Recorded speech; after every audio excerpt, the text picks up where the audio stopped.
En éthologie animale, donc l'éthologie c'est tout ce qui est étude du comportement, la définition de l'empathie elle est un petit peu plus décomposée que chez l'humain. Il y a un primatologue qui est très connu, qui s'appelle Frans de Waal, qui a défini 3 niveaux d'empathie chez l'animal. Le premier niveau c'est la contagion émotionnelle, donc c'est le fait de comprendre, de ressentir ou d'imiter les émotions de l'autre.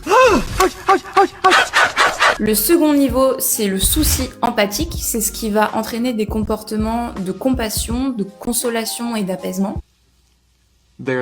Et le dernier niveau, c'est la prise de perspective. C'est le fait que les animaux vont être capables d'apporter une aide personnalisée aux besoins de l'autre. Il faut que je fasse descendre ces troncs d'armée. C'est un cauchemar.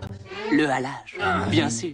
Oh bah alors, merci. Le premier niveau, donc la contagion émotionnelle, va s'observer chez de nombreuses espèces. On peut même l'observer notamment chez les poissons. Si on met un poisson en observation d'un banc de poissons qui subit un stress et qui prend la fuite, le petit poisson, qui même s'il n'est pas concerné, va imiter ce comportement et prendre la fuite. On a aussi chez le rat une aversion à la douleur du congénère, c'est-à-dire que face à un choix entre récompense et stress subi par un congénère, le rat va choisir de ne pas infliger de mal à son congénère. On a aussi observé le souci empathique, donc le deuxième niveau chez de nombreuses espèces, notamment les petits campagnols. Si on prend un couple de campagnols, qu'on les sépare et que l'un des deux subit un petit stress, au moment de se retrouver, le conjoint va adopter un comportement de consolation, c'est-à-dire qu'il va se mettre à toiletter son congénère qui a été stressé, ce qui ne s'observe pas dans le cas où lors de la séparation il n'y a pas eu de stress. Et enfin, plus haut niveau d'empathie, donc la prise de perspective, elle a été observée chez les grands singes. Par exemple, si on met 2 chimpanzés face à une tâche, il y en a un qui doit ouvrir par exemple